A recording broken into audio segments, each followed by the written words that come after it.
પેટીએમમાં આજે થોડું બ્રેકડાઉન થયું છે. લગભગ 4.5% સ્ટોક ડાઉન છે. ભાવ બધી મૂવિંગ એવરેજની નીચે છે અને મૂવિંગ એવરેજ બધી ડાઉનવર્ડ સ્લોપિંગ છે.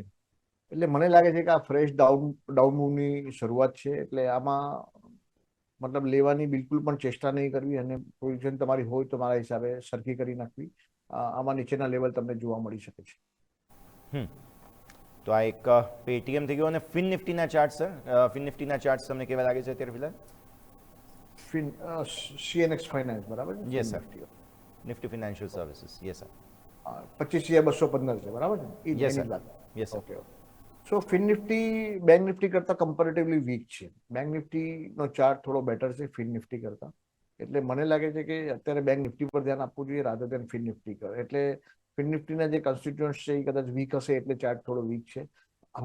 હાવેવર ત્યાં પણ એક બોટમ ફોર્મેશનનો પ્રોસેસ થઈ ગયો છે. ત્યાં પણ એક પ્રકારનું ડાયવર્જન્સ જોવા મળ્યું છે મોમેન્ટમ ઇન્ડિકેટર પર, અને ત્યાંથી ધીરે ધીરે ઉપર આવે.